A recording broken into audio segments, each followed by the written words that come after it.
एक जगह मस्जिद को गया, नमाज का वक्त हो चुका था, मस्जिद में नमाज हो चुकी थी, मुझे नमाज पढ़ना था। मैं जब गया था तो वहाँ पर मस्जिद में एक हल्का बैठा हुआ था।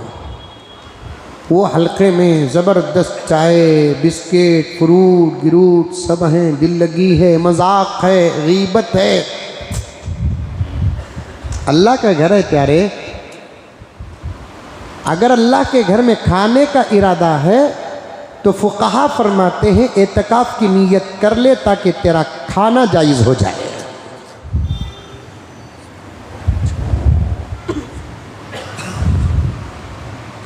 अल्लाह के घर को आने के बाद पीने का इरादा है, पीना का तो वो पीना नहीं, खाली पीना बोलना भी मुनव्वर साहब ये डाउट से खाली है। पानी पीना है, वगैरह है। अल्लाह दे रहा है, खुदा की कसम सोचा नहीं, मुताला कुछ और हुआ है। मेरा रब दे रहा है बातें तो मैं आपके सामने अर्ज कर रहा हूँ। मस्जिद में दाखिल होने के बाद अगर कुछ पीने का इरादा हो तो एतकाफ़ की नीयत भी कर ले। नवैतु सुन्नतल एतकाफ़, सुन्नत एतकाफ़ 1 सेकंड का भी हो सकता है, 1 मिनट का भी हो सकता है, 1 घंटे का भी हो सकता है। रमज़ान का एतकाफ़ पूरे 24 घंटे का होगा, नीयत का एतकाफ़ पूरे 24 घंटे का होगा। सुन्नत एतकाफ़ 1 मिनट का भी हो सकता है, 1 सेकंड का। मस्जिद में जाकर सोने का इरादा हो तो नीयत एतकाफ़ की कर लो, क्योंकि मस्जिद में खाने और पीने और सोने की इजाज़त सिर्फ एतकाफ़ करने वालों के लिए है। जिसकी नीयत एतकाफ़ की नहीं उसे मस्जिद में खाना जायज़ नहीं, जिसकी नीयत एतकाफ़ की नहीं और उसको मस्जिद में पीना जायज़ नहीं, जिसकी नीयत एतकाफ़ की नहीं उसे मस्जिद में सोना तक जायज़ नहीं। अल्लाह का घर है, अल्लाह का घर। फुक़हा फरमाते हैं खामखा खांसने पर भी पाबंदी है। हमारे मदारिस अरबिया में फ़िक़ह की, हनफ़ीउल मसलक की एक मज़बूत किताब पढ़ाते हैं जिसका नाम अल हिदाया है। 4 जिल्दों में है, अल्हम्दुलिल्लाह। मौलाना जानते हैं और दीगर इमाम साहब दामद बरकातुम जानते हैं। उसके अंदर लिखा है नमाज में अगर कोई खामखा खकारता है उसकी नमाज मकरू नहीं होती, फासिद हो जाती है। चुपके लंबी होगी रकात तो फिर छोड़ता। फसदत सलातुहु,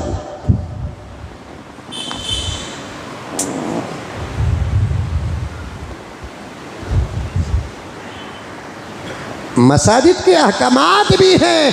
2 बीवियों पर बात आ गई,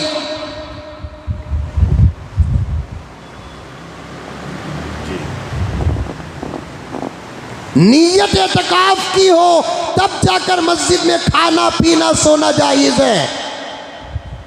एतकाफ़ की अगर नीयत नहीं, आओ नमाज पढ़ो, तिलावत करो, जिक्र करो, मुराक़बा करो, दीन की बात करो, फिर फ़ौरन निकल कर चले जाओ। बाज़े औलिया की ज़िंदगी मैं खुद पढ़ा हूँ, वो औलिया मस्जिद में बहुत कम वक्त लगाते थे। तुमना नहीं हुक्म ये, उनकी ज़िंदगी बता रहा हूँ, सो वरना इस पर तुम्हें अमल करेंगे। बाज़े औलिया मस्जिद में बहुत कम वक्त लगाते थे, इसलिए कि जमात मस्जिद में होती है। फ़र्ज़ मस्जिद में नमाज़ पढ़ना ज़्यादा सवाब है, जमात के साथ ज़्यादा पढ़ना सवाब है। इसलिए आते और नमाज़ पढ़ लेते और फ़ौरन घर को जाते और घर में दूसरे वज़ाइफ और सुनन और नवाफिल पढ़ते।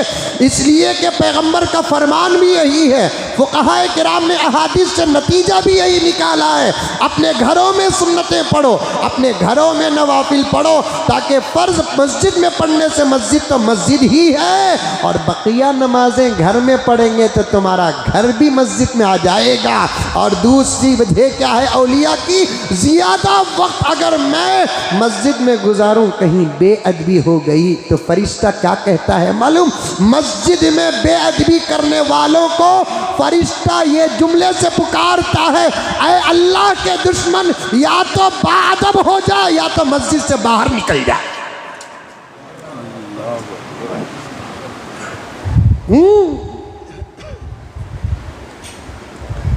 मैं एक ऐसा तालिबे इल्म और शागिर्द बन चुका हूँ जिसका सबक बयान की शक्ल में बड़े बड़े उलमाए किराम की खिदमत में पेश होता है। फ़क्र नहीं, अल्लाह तबारक व ताला का करम है। गलत हो तो मेरी इस्लाह होगी, बात को रुजू कर लूँगा। अगर कोई मस्जिद में बेअदबी करता है तो फरिश्ते मस्जिदों में रहते हैं, फरिश्तों को रहने के लिए ये 2 और 4 की जगह की ज़रूरत नहीं। फरिश्ते इतनी छोटी जगह में भी रह जाते हैं। और फरिश्तों का नमाजियों के अदब के मुताल्लिक़ आता है, फरिश्ता सफ में आकर बैठता या खड़ता है, अगर नमाजी आता है तो फरिश्ते उसके लिए जगह छोड़ देते हैं।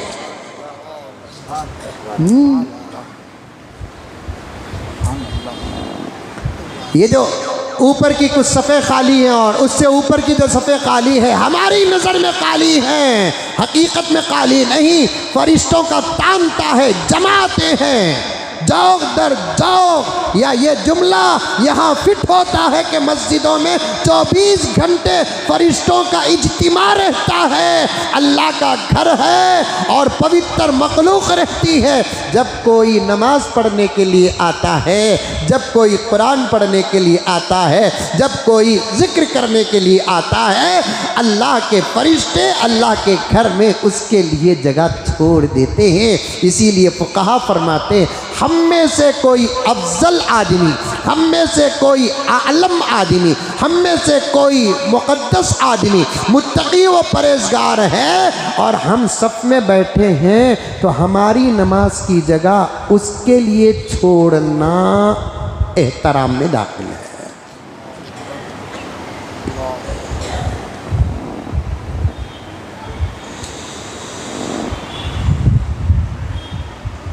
मस्जिद में किसी किस्म की कोई बेअदबी न हो,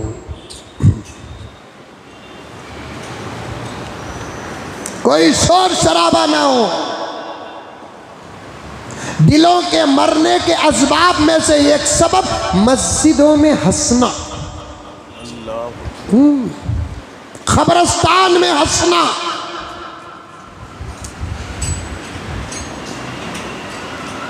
मस्जिदों में हंसना दिल के मुर्दा होने की दलील है, खबरस्तानों में हंसना दिल के मुर्दा होने की दलील है। अब मेरे ऊपर ही अटैक हो गो, तुम्हें हंसाते ना हजरत। हमारा हंसना दुनिया के लिए नहीं, दीन के लिए। दीन के साथ जिस जायज़ चीज़ का रिश्ता जुड़ जाता है वो भी इबादत बन जाती है। हमें जो हंसते हंसाते ना, वो क्या कहते हैं, हंसने हंसाने वाले कुछ हजरात हैं ना, कॉमेडियन, उनके जोक्स बोलकर हंसा को टाइम पास नहीं करते। यहाँ हंसने हंसाने का मतलब भी दीन की बेजारी पैदा करना। वरना दुनिया किसी को नहीं छोड़ी, हम ना छोड़ती। मुजम्मिल साहब बयाना में बहुत हंसाती, ये बोले आबा आने वाली जुम्मा को हमारे दादा का इंतकाल का जिक्र करके रुलाता हूँ। अब मैं मस्जिद के अंदर दाखिल हुआ, अल्लाह अकबर कबीरा, तो एक बहुत बड़ी मजलिस बैठी है, बिस्किटा ही, ठंडे ही, चावा ही, और कई अफराद बैठे हुए हैं। दिल लगी हो रही है, मजाक हो रही है। अब मैं दाखिल होते ही पहचान लिए, सलाम, अरे हजरत भी आ गए भाई, आ जाओ हजरत। हम भी हुए बर्बाद, तुमको भी बर्बाद करेंगे। मैं नमाज़ पढ़ा तो भी अव्वल नमाज़ पढ़ लेता हूँ, नमाज़ पढ़ रहा हूँ। और हमें भी तुम्हारे ज़माने के मौलवी साहबा, पीराने पीर के ज़माने के तो मौलवी साहबा नहीं हैं। हमारी नमाज़ें भी 19-20 से। दुआ करो कि अल्लाह ताला हमारी नमाज़ों को भी सही बना दे। हमें भी तुम्हारी नमाज़ों के लिए दुआ करेंगे इंशाअल्लाह ताला।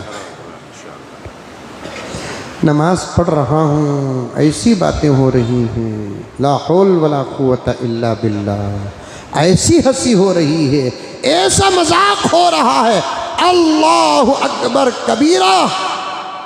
नमाज से फारिग होकर निकला तो फिर मैंने उनकी मजलिस से गुज़र रहा था तो उन्होंने, हजरत आओ हजरत चाय पी लेकर जाओ। मसला बताना मकसूद था मुझे, फ़क्र और तकब्बुर नहीं। मैंने कहा कि नहीं पी सकता, इसलिए कि मैंने एतकाफ़ की नीयत नहीं की।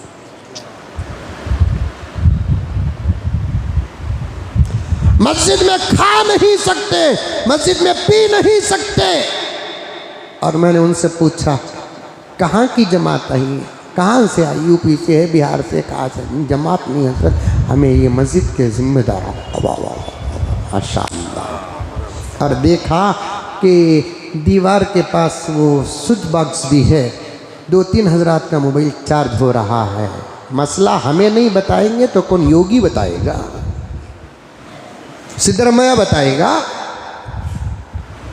मैंने कहा किसके मोबाइल चार्ज हो रहे हैं? हमारे हजरत। कभी मसला पूछा मस्जिद के करंट से फायदा हासिल करने का हुक्म क्या है? जाहिलों का राज अगर मस्जिदों में ऐसे हो तो फिर दौलत की अमानत कहां होगी?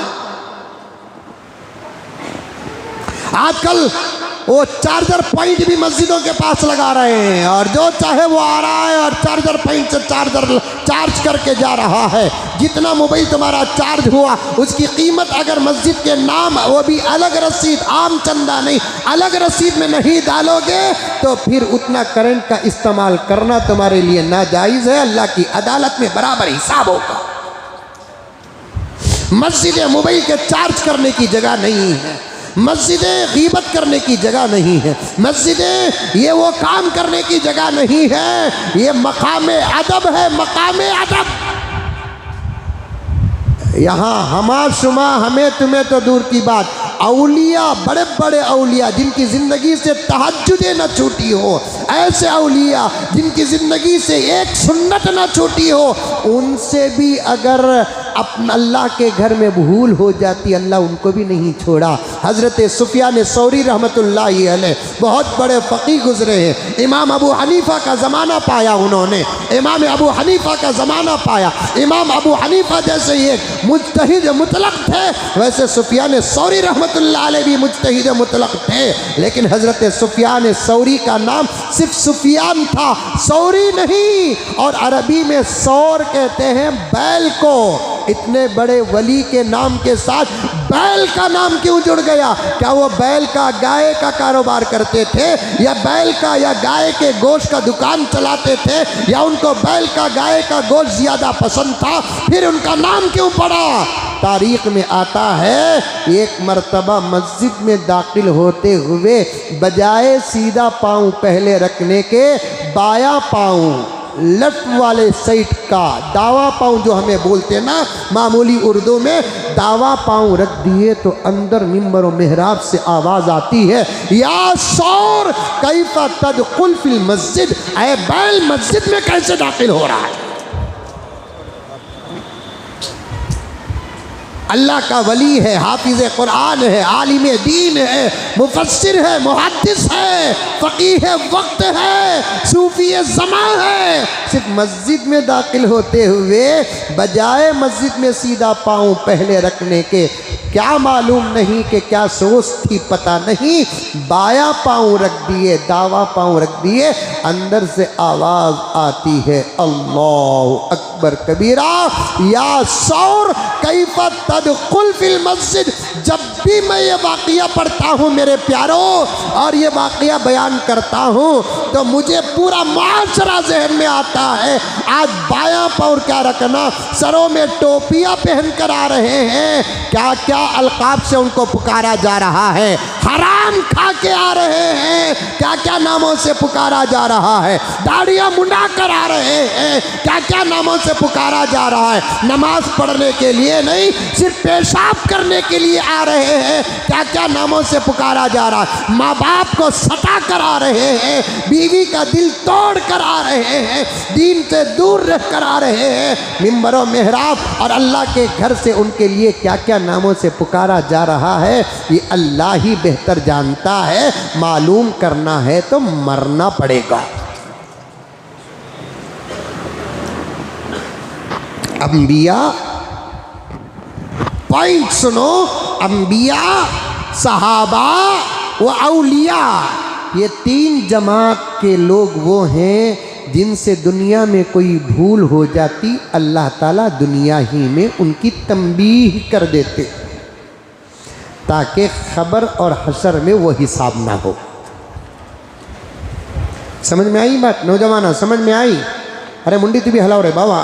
आए अंबिया, सहाबा वो औलिया, इनसे दीनी मसले में कोई भूल हो जाती तो फिर उसकी इस्लाह आसमान से दुनिया ही में हो जाती, ताकि वो इस्लाह कर ले, रुजू कर ले, तौबा कर ले।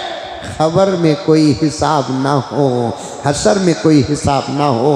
और याद रखो मेरे भाइयों, मेरी बहनों, बड़े छोटे नौजवानों, ये जुमला ज़रूर याद रखना, हमारी अपनी गलतियों की अगर आसमान से तंबी नहीं होती तो समझो कि आइंदा कभी ना कभी कोई ना कोई ख़तरा ज़रूर है।